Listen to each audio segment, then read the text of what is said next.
Let's start with this classic system that I keep referring to in our thermodynamics videos. I have a cylinder. It's got a little piston on the top of it, or it's got a sealing that's movable. The gas, and we're thinking of monoatomic ideal gases in here, they're exerting some pressure onto this ceiling. And the reason why the ceiling isn't moving all the way up is because I've placed a bunch of rocks on the top to offset the force per area of the actual gas. And I start this gas when it's in equilibrium. I can define its macro states. It has some volume, it has some pressure that's being offset by these rocks, and it has some well-defined temperature. Now, what I'm going to do is I'm going to place this system here. I'm going to place it on top of a reservoir. And I talked about what a reservoir was either in the last video or a couple of videos ago. You can view it as an infinitely large object, if you will, of a certain temperature. So if I put our system next to this reservoir, and let's say I start removing pebbles from our system, we learned a couple of videos ago that if we did it adiabatically, what does adiabatically mean? If we remove these pebbles in isolation without any reservoir around, the volume would increase, the pressure would go down, and actually the temperature would decrease as well. We showed that in a couple of videos ago.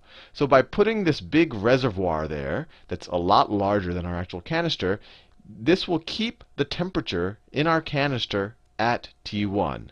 You can kind of view a reservoir as,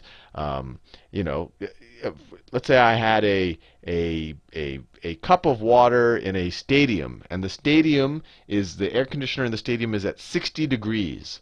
Well, no matter what I do to that water, if I could put it in the microwave and warm it up, but if I put it back in that stadium is going to keep that water at 60 degrees. And you might say, oh, well, won't the reservoir's temperature decrease if it's throwing off heat? Well, it would, but it's so much larger that its impact isn't noticeable. For example, if I put a cup of boiling water into a super large covered domed stadium, the water will get colder to the ambient temperature of the stadium. The stadium will get warmer, but it'll be so marginally warmer that you won't even notice it. So you can kind of view that as a reservoir. And theoretically, this is infinitely large. So the effect of this is, as we remove these little rocks, we're going to keep the temperature constant. And remember, if we're keeping the temperature constant, we're also keeping the internal energy constant, because we're not changing the kinetic energy of the particles. So let me see what happens. So I keep doing that. And so I get to a point, let me see, where my volume has increased. So let me delete some of my rocks here. Let me delete some of the rocks.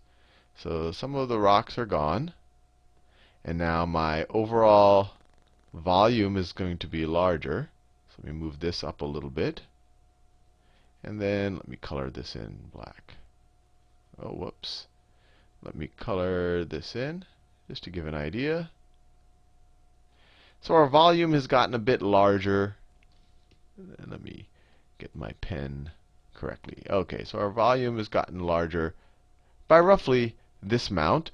We have the same number of particles. They're going to bump into the ceiling a little less frequently, so my pressure would have gone down. But because I kept this reservoir here, because this reservoir was here the whole time, during this process, the temperature stayed at T1. And that was only because of this reservoir. And I want to make that clear. And also, just as a review, this is a quasi-static process because I'm doing it very slowly. The system is in equilibrium the whole time.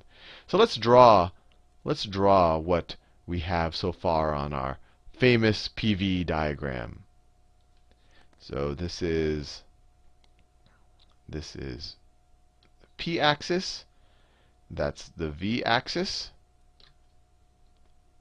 Label them. This is P. This is V. Let me call this, let me do it in a good color. This is state A of the system. This is state B of the system. So state A starts at some pressure and volume. I'll do it like that. That's state A. And it moves to state B. And notice I kept the temperature constant. And what did we learn in, I think it was 1 or 2 videos ago? Well, we're at a constant temperature, so we're going to move along an isotherm, which is just a rectangular hyperbola. Because when your temperature is constant, your pressure times your volume is going to equal a constant number. And I went over that before. So we're going to move over. Our path is going to look something like this. And I'll move here to state B.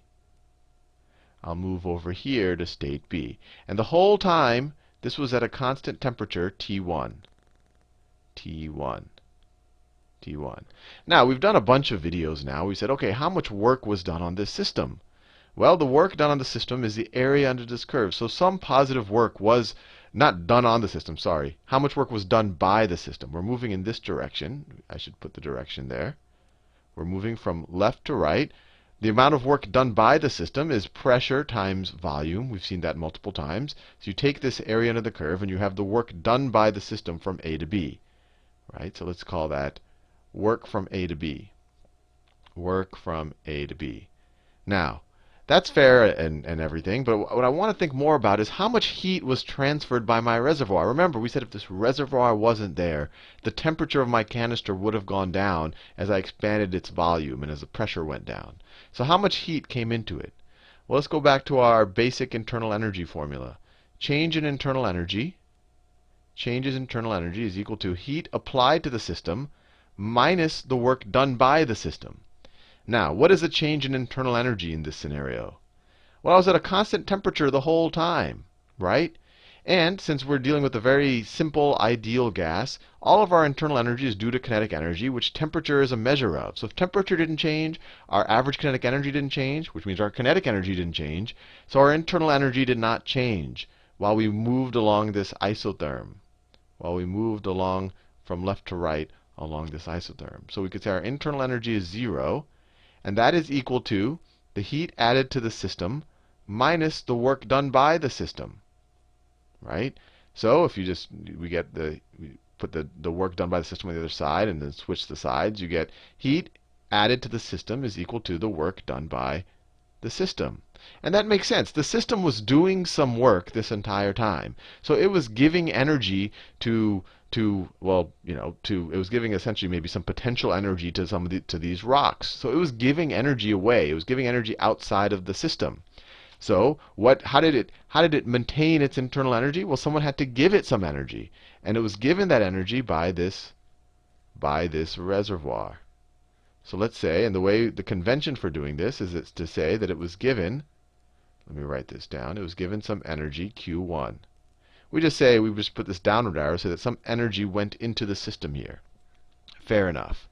Now let's take this state B and remove the reservoir and completely isolate ourselves. So there's no way that heat can be transferred to and from our system. And let's keep removing some rocks. So if we keep removing some rocks, where do we get to? Let me go down here. So let's say we remove a bunch of more rocks.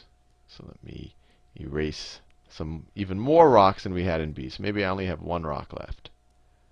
I only have one rock left. And obviously the overall volume would have increased. So let me make our piston go up. Like that. And I can make our piston is maybe a lot higher now. And let me just fill in the rest of just so that we don't have some empty space there. So if I fill that in right there. OK, let me fill that in. And then I just use the blue. I should be talking about thermodynamics, not drawing, but you get the idea. And then I have some more, I shouldn't add particles. But my volume has increased a good bit. My pressure will have gone down. They're going to bump into the walls less. And because I removed the reservoir, what's going to happen to the temperature?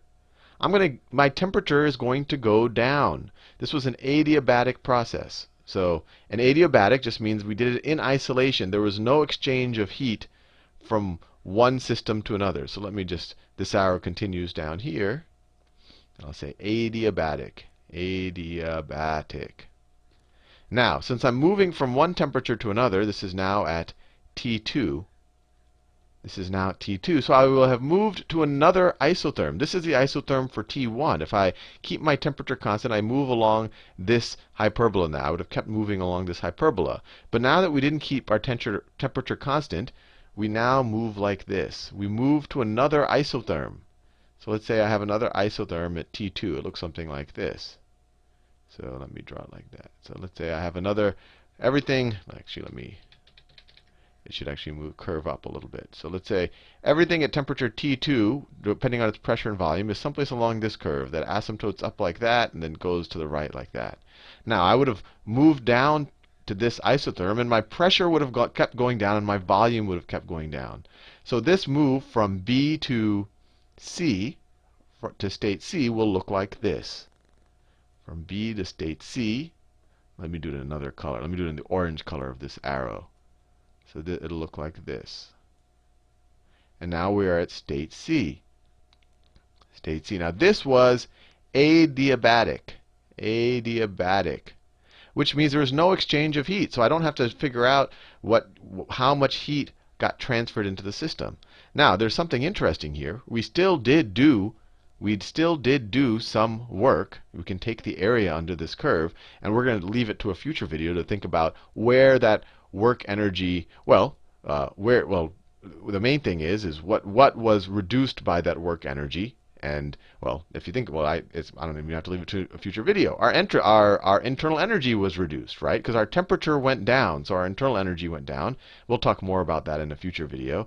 So now that we're at state C, and we're at temperature T2, let's put back another sink here. Let's put back another sink. But this sink, what it's going to have is a reservoir. So let me put two things right here. So this sink, so I'm going to add, let me erase some of these blocks in black. So now I'm going to add blocks back. I'm going to add little pebbles back into it, but I'm going to do it as an isothermic process. I'm going to do it with a reservoir here. But this reservoir here, it's not going to be the same reservoir that I put up there. I swapped that one out. I got rid of any reservoir when I went from B to C. And now I'm going to swap in a new reservoir. Actually, let me make it blue, because it's going to be, because here what's happening, I'm now adding pebbles in. I'm compressing the gas. The gas, if this was an adiabatic process, the gas would want to heat up. So what I'm doing is I need to put a reservoir to keep it at T2, to keep it along this isotherm. So this is T2. Remember, this reservoir is a kind of a cold reservoir. It keeps the temperature down. As opposed to here, this was a hot reservoir. It kept the temperature up. So you can imagine there's the heat generated in the system, or internal energy being generated in the system. Well, no, I shouldn't say that. The temperature of the system will want to go up, but it's being released because it's able to transfer that heat into our new reservoir. So I'll say, and that amount of heat is Q2. Q2. So I move along this. So this is right here. I'm moving along another isotherm. I'm moving along this isotherm until I get to state D. We're almost there. This is state D. So state D will be someplace here along this isotherm right here. Maybe this is state D. And once again, you can make the argument that we moved along an isotherm. Our temperature did not change from C to D. We know that our internal energy went down from B to C because we did some work. But from C to D, our temperature stayed the same. It was at temperature, let me write it down. It was at temperature T2, right? Because we had this reservoir here. It stayed the same. If your temperature stays the same, then your internal energy stays the same, at least for the system we're dealing with, because it's a very simple gas. It's actually the system you'll deal with most of the time in an intro thermodynamics course.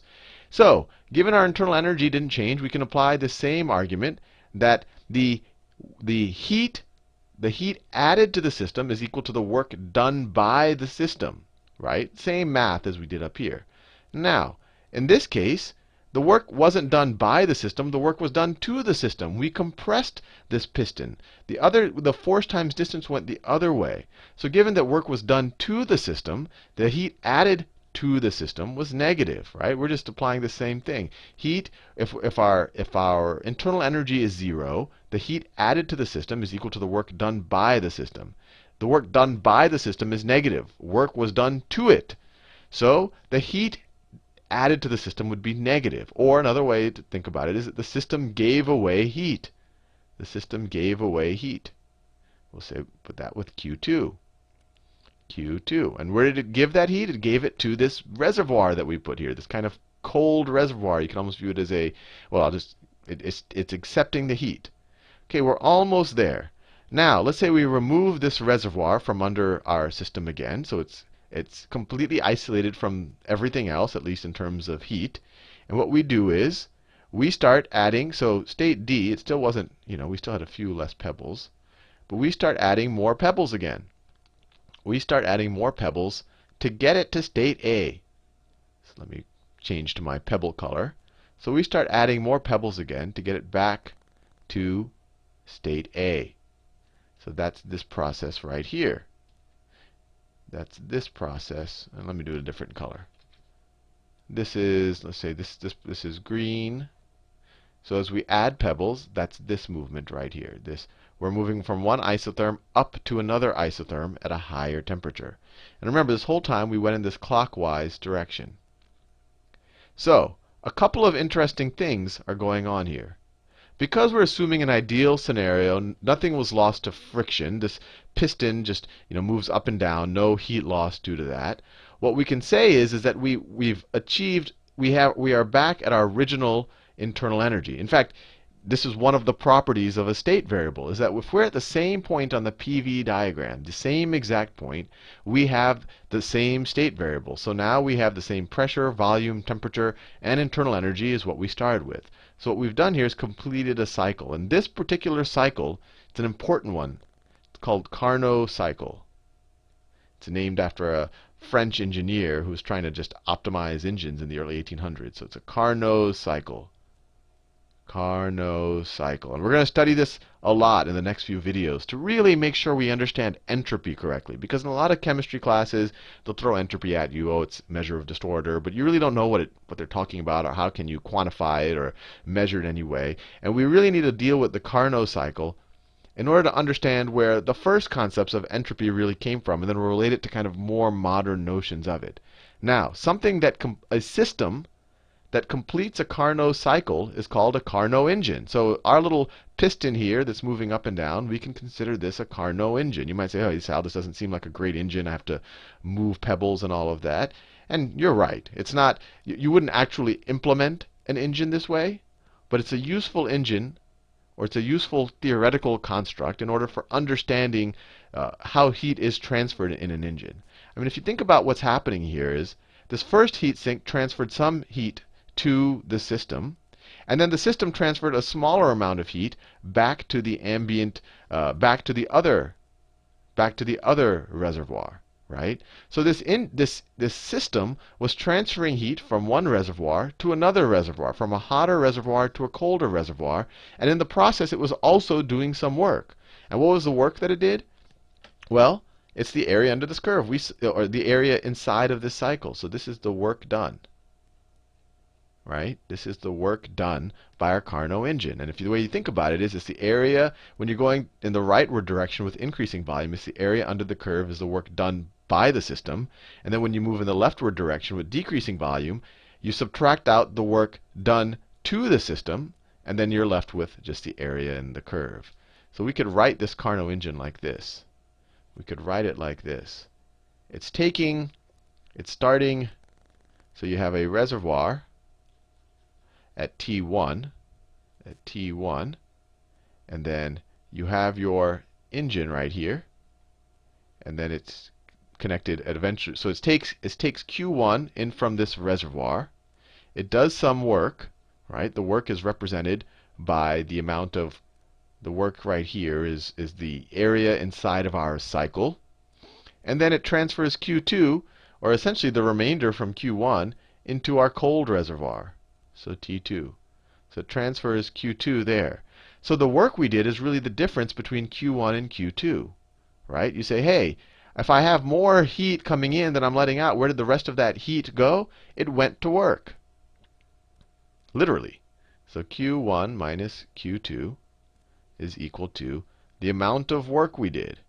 And actually, this is a good time to emphasize again that heat and work are not a state variable. A state variable has to be the exact same value when we complete a cycle.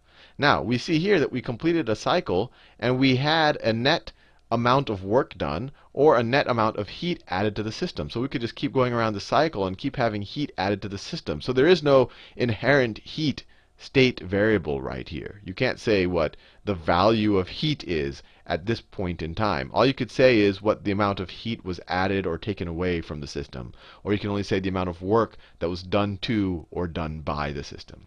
Anyway, I want to leave you there right now. We're going to study this a lot more, but the real important thing is, and if you never want to get confused in a thermodynamics class, I encourage you to even, go off on your own and do this yourself. Kind of, you can almost, take a pencil and paper and kind of redo this video that I just did, because it's essential that you understand the Carnot engine, understand this adiabatic process, understand what isotherms are. Because if you understand that, then a lot of what we're about to do in the next few videos regards to entropy will be a little bit more intuitive and not too confusing.